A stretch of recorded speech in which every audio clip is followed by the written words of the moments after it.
Brincantes, uma série compartilhando imaginários e práticas de bem viver através da cultura popular, da tecnologia, da circularidade, do envolvimento e da cooperação.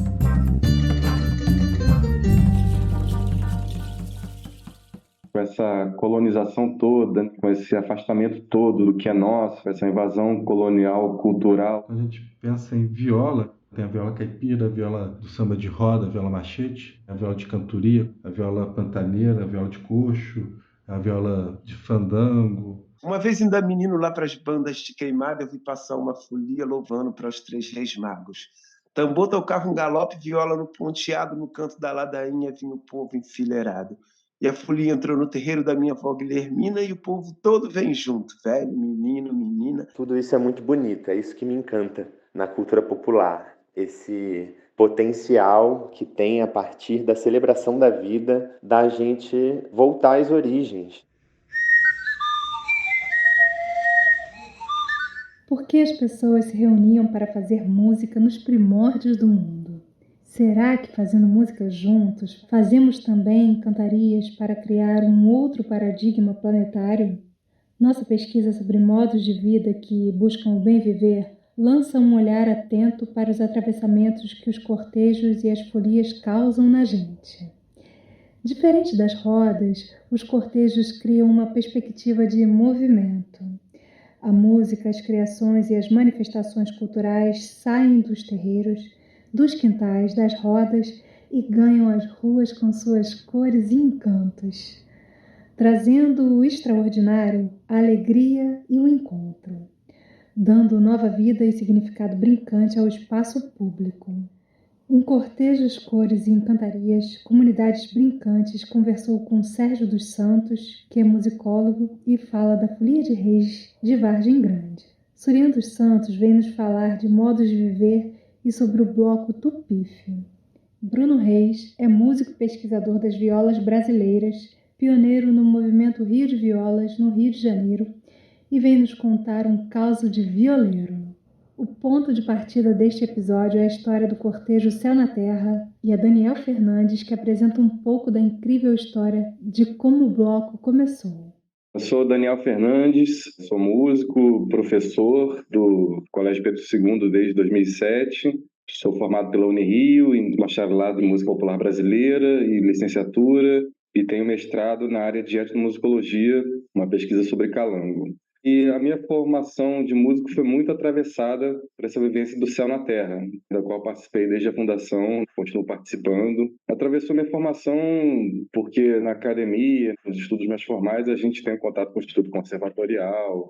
E no Céu na Terra eu tive a oportunidade de vivenciar um aspecto mais amplo assim da nossa cultura brasileira. O Céu na Terra surge de amigos que se reúnem no Projeto Azul, que era um projeto filantrópico, e a gente fez uma primeira reunião para ver o que a gente levaria. A tia de um dos integrantes tinha um boi, e as pessoas que estavam participando já tinham interesse em cultura popular.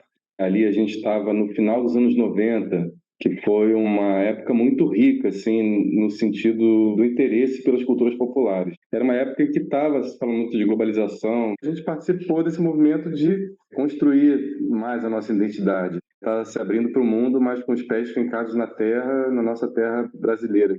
Mas a nossa vivência é urbana. Tinha o Wagner, antropólogo, Joana, que fizeram viagens para o interior pouco antes do nascimento do Céu na Terra, viajaram para o interior lá do Jequitinhonha, conheceram as Folias de Reis, a Norma Nogueira, que já vinha de toda uma trajetória ligada à cultura popular. Entre os temas ali, ele foi unanimidade da gente fazer um boi. E aí fomos conversar com pessoas que conheciam o boi. Nessa época já tinha o pessoal do Boi Tatá também montando o Boi Cascudo, um algo que a gente já tinha assistido também. Então era um assunto que já estava rondando aí. E aí quando a gente foi montar esse boi, a gente descobriu um universo. O que é o boi simbolicamente, desde o boi arquetípico nas várias culturas, essa força pacífica que o boi tem. O início do Céu na Terra foi isso, foi esse alto do boi. A primeira apresentação do boi foi num orfanato que tinha na Dutra, chamado Estrela do Amanhã. O nosso boi era Boi Estrela. Isso a gente está falando de 1997. E aí ficamos com esse alto do boi durante 3 anos e o Céu na Terra era isso. Chamava Pé no Chão, Céu na Terra. A gente, inclusive, tem esse primeiro estandarte. E aí depois abreviou para Céu na Terra. E era um grupo pequeno. O que aconteceu em 2000, nesse grupo, tinham 2 casais, o Gabriel e a Giza, que foram morar na época em Santos Dumont, em Minas Gerais, e o Patrick e a Gabriela, que foram morar na região de Friburgo. E aí, daquele grupo de 7 pessoas, ficaram 3, eu, Wagner e Joana. Desse quase final, surgiu a ideia de fazer o bloco de carnaval. A gente passou o ano novo junto e foi o primeiro ano da cantoria de Reis. Surge essa ideia no ano 2000 de fazer o carnaval e o pastoril. Isso tem a ver até com a própria história do boi, de morte e renascimento. Pega uma fita amarela, abre a janela e chama o boi. É boi. Toda brincadeira brasileira está muito relacionada a uma mística, a religiosidade. E quando falo religiosidade, uma religiosidade muito sincrética. Folia de Reis mesmo, que é do catolicismo popular, ela em muitas folias ela está ligada a Umbanda, está ligada a outras religiões, também afro. E o boi, a gente tem relatos inclusive até de cura. A gente entrou na casa de uma mestre uma vez, ele tirou uma fita amarela da bandeira, falou que ia pegar aquela fita para fazer uma promessa de cura, que ia pedir para a bandeira para curar, que estava com uma doença tal. No ano seguinte a gente voltou lá e ele devolveu a fita falando que tinha sido curado graças à bandeira. A nossa bandeira vem anunciar, a nossa bandeira vem anunciar a estrela do céu a brilhar, brilhar, brilhar, sua divina luz, espelho de prata nos guia, conduz a estrada que leva ao amor, no flor das manhãs, sol do entardecer, cantemos com alma para agradecer a vida que habita em nós, a voz que incendeia toda a criação, o verbo divino, o primeiro som, a glória, o prazer de cantar, os rios, florestas, as ondas do mar, os vales, montanhas, todos os animais, a terra, planeta de paz, a nossa bandeira vem anunciar que a grande mudança está por chegar no brilho desse nosso olhar.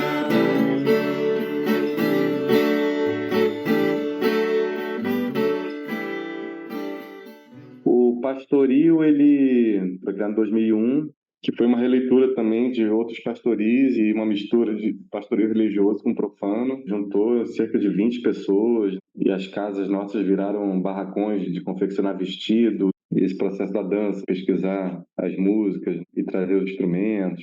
Todo ano é encenado, pelo menos no Largo Machado, no dia 24 tem novas gerações chegando, alguns filhos se aproximando.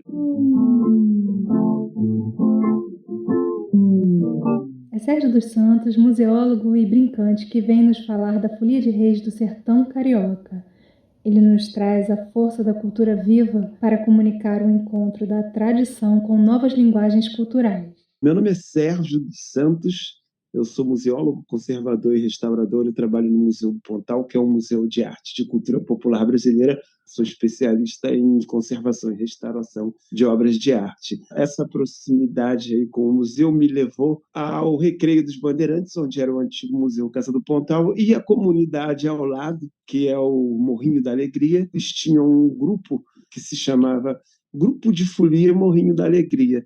A gente chegou a fazer a Folia de Reis antes do nosso mestre falecer. Nesse grupo, o seu Luiz Gonzaga, que era o nosso grande mestre lá da folia, ele já era folião, ele participava de uma folia em Campo Grande, tinha trazido há muito tempo atrás essa folia, o Recreio dos Bandeirantes, lá para o Morrinho. Eu já tinha um contato com a folia de pequeno, eu sou cria de Bento Ribeiro, mas nas férias de final de ano a gente ia muito para Queimados, e nos finais de ano era muito comum as folias de reis. A folia sempre ia na casa da minha avó, e eu sempre admirava muito a brincadeira dos palhaços. 10 anos atrás, o pessoal do Caipirano, junto com o movimento cultural, eles fizeram um curso que falava de cultura. Nesse curso saiu a ideia de trazer alguma coisa que fosse assim antiga, de Vargem Grande, de memória, e uma coisa que se falava muito era da folia de reis. Então a gente resolveu, junto com o grupo Caipirano, que é um grupo de viola caipira,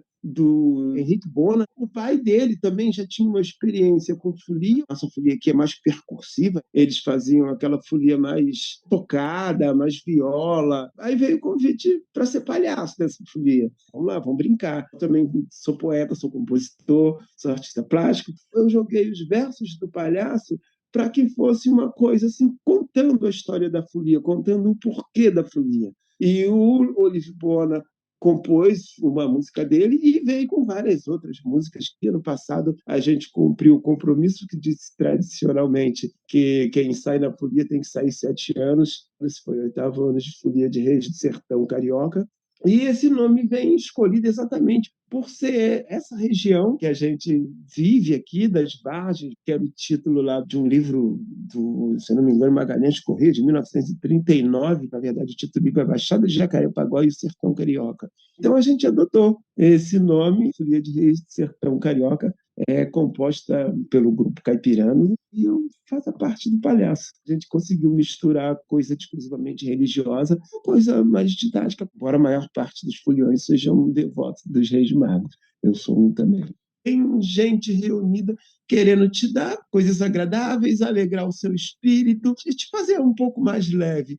Na folia de Vargem Grande, geralmente junta a folia de Reis do Sertão Carioca, junto com os brincantes da Pedra Branca. Quando a gente junta no sítio Santo Antônio, e você vê tanto os brincantes quanto o pessoal do Quilombola, você vê toda a comunidade, você vê o pessoal do Caipirano, todos numa unificação, fazendo uma brincadeira que é saudosa, mas também é futurística. Te remete a coisas de boas lembranças de mãe, de vó, mas ao mesmo tempo ela te joga lá na frente. Não só aqui, saindo um pouco daqui, as outras folias, por exemplo, a folia de Reis do Morro Dona Marta, a Brilhantes do Morro da Formiga, todas elas têm folias mirins. O Morro Dona Marta, lá com meu amigo Ronaldo, mestre de palhaço, faz oficina de palhaçaria e oficina de bateria de folia. Você vê a molecada introduzindo versos, brincando de versar, porque, na verdade, hoje em dia as coisas vão todas se misturando, porque o jovem e a criança é a continuidade. O palhaço, hoje em dia, dança o passinho do funk.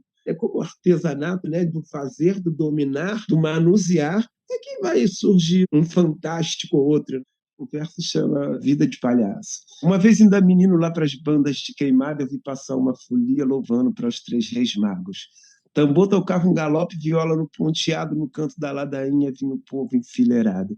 E a folia entrou no terreiro da minha avó Guilhermina e o povo todo vem junto, velho, menino, menina, vão mandar vassar um porquinho, vão mandar fritar galinha, e na festa do arremate quem tivesse lá comia. E de repente, como um raio, ninguém viu de onde é que vinha, era um palhaço curisco brincando e fazendo rima.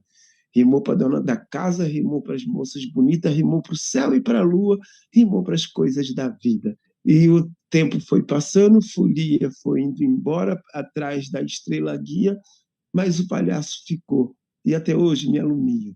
Se eu sinto qualquer tristeza, se algo me angustia, ajoelho, oro e rezo como a minha avó fazia. Rezo para os santos reis, rezo para a Virgem Maria, rezo para os 3 Reis Magos, rezo para a estrela guia. E com alegria de palhaço, saio para a rua contente que a vida é que nem folia, vai sempre andando para frente.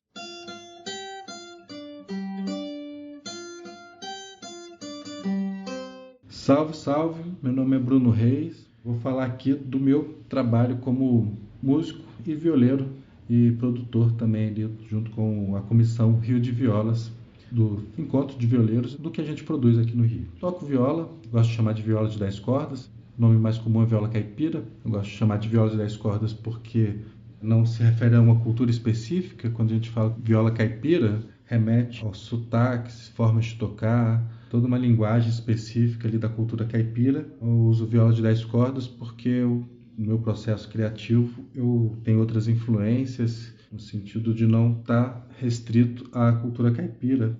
Por exemplo, tem muita influência das violas nordestinas, das violas de cantoria, de outros estilos também, como o choro.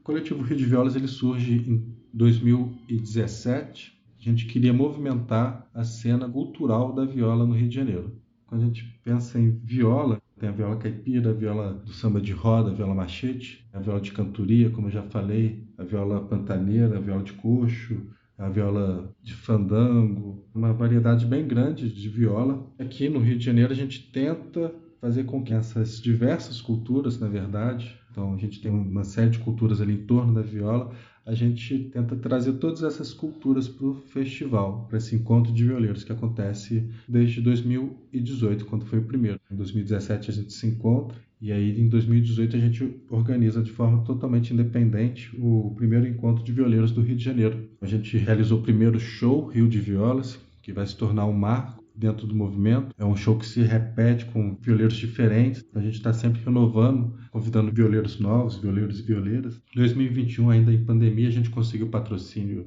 da Retomada Cultural, do Governo do Estado, o edital público. Ano que vem, a gente já está avaliando convidar pessoas de Portugal, no caso. Em Portugal, a gente tem uma presença da viola, inclusive a viola veio de Portugal. Ela tem um movimento grande lá também, uma presença importante. E a gente está avaliando essa possibilidade de expandir a viola como centro, mas ela não só agora como uma cultura do Brasil, mas como uma cultura ali portuguesa, enfim, ibérica, né, que veio lá de tempos medievais.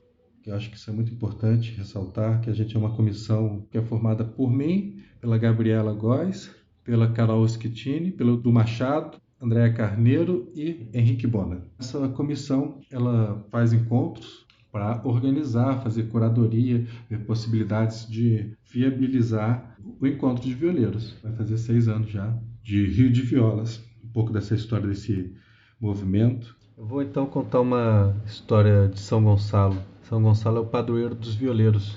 E São Gonçalo, ele não foi canonizado, então é um santo tipicamente popular. Não foi canonizado pela igreja, ele foi beato só. Tem várias histórias relacionadas a São Gonçalo e vou contar uma aqui, que é a história do santo violeiro de São Gonçalo, que estava tendo uma festa no céu e os anjos estavam tocando viola na festa, lá no céu. E aí um anjinho mais distraído tropeçou lá e deixou a viola cair na terra. E aí quando caiu, a viola caiu no colo de São Gonçalo. E aí o São Gonçalo fez toda a fama dele através dessa viola. Ele fez os milagres dele, que era no domingo, ele ia para os prostíbulos tocar lá com as trabalhadoras do local. E quando ele estava tocando a viola ali, as prostitutas ficavam encantadas com a viola e não trabalhavam e guardavam seus corpos e não cometiam pecado, né, de acordo com a tradição católica. E aí ele se tornou santo por conta disso. Mas o sem nome, né, o Cramunhão, que a gente chama, não é bom ficar falando esses nomes para não chamar, deixar ele bem longe. Então lá o sem nome viu o poder da viola e resolveu usar a viola também por outro lado. Aí vem a história do diabo ser um grande violeiro, mas na verdade ele faz um monte de coisa lá, mas no final das contas ele mais enrola do que toca. O violeiro bom mesmo era São Gonçalo. E essa é uma das histórias aí de São Gonçalo e dessa lenda também dos pactos, os dois lados que a viola tem, né? O lado sagrado e o lado profano. Que olha quem chegou aqui. Surian dos Santos é artista e pesquisador do modo de viver brincante.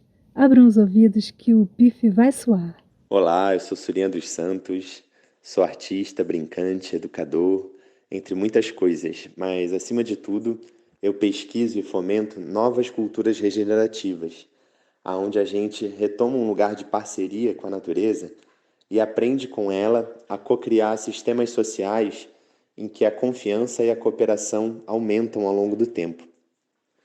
E nessa pesquisa de como que a gente pode permanecer ao longo do tempo nos territórios sem esgotar os recursos naturais e nem esgotar as nossas relações, a cultura popular tem um papel muito importante enquanto repositório energético que atravessa gerações e gerações. Então, a cultura popular é o nosso banco de sementes. Ali, nas canções, nos jogos, nas danças, nas brincadeiras, nas poesias, nas receitas, nas festas de rua, a gente tem um código, uma sabedoria armazenada ao longo do tempo que funciona como uma espécie de cola comunitária, que relembra a gente de um lugar de interdependência e de que é importante cooperar para sobreviver.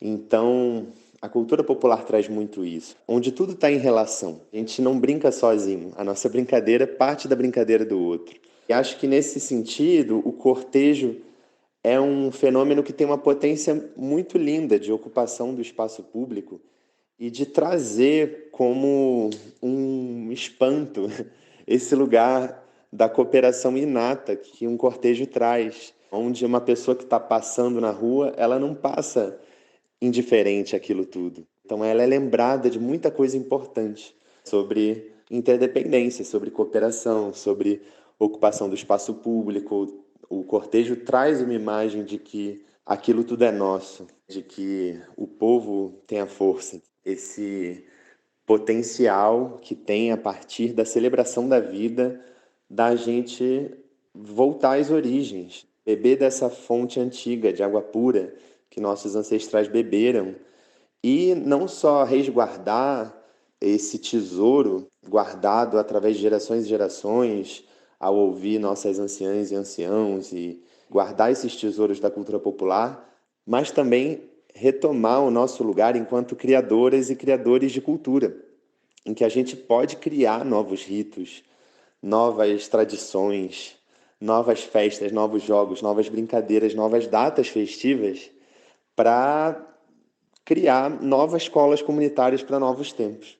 Então, nesse sentido, eu tenho um projeto chamado Laboratório de Utopias, junto com a Natália Lima Verde, onde a gente pesquisa justamente esse nosso papel enquanto criadoras e criadores de culturas, que novas histórias a gente deseja contar. E a gente tem pesquisado muito sobre a importância e a prática da cultura popular, desses folguedos, nesse ambiente rural, perto da natureza, fomentando cortejos por trilhas, cortejos na mata, pensando a cultura festiva junto com a questão do calendário, com as estações do ano, o comportamento da natureza, celebrando solstícios, equinócios. É muito bonito resgatar essa sabedoria do calendário também, que é um desenho no tempo. O Tupife vem do encontro entre amigos, onde em 2016 a gente começou a se juntar para tocar pife, para treinar esse instrumento tão maravilhoso da cultura popular que eu fabrico no meu ateliê. Tenho uma paixão enorme porque é só um pedacinho de bambu furado, mas é capaz de tanta coisa. Nosso primeiro carnaval foi em 2017 e a partir daí foi fazendo todo ano um cortejo de carnaval. Então o Tupife é um bloco que traz muito esse espírito brincante, comunitário, onde todo mundo é bem-vindo e a gente tem muito orgulho que sempre vão muitas crianças, vão famílias com bebês e se cria ali uma zona autônoma temporária de cuidado, de cooperação para fazer a festa acontecer bonita.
Conta-gotas poético com Diana Graça. Encantaria coletiva. Tive tombo de formiga. Ninguém viu ou ouviu, mas quase morri. Meu coração era silêncio sem fé. O boi me viu. Ouviu o gemido magro da minha fome de vida. Me tirou da multidão vazia das redes brilhantes. Me carreou pro céu na terra.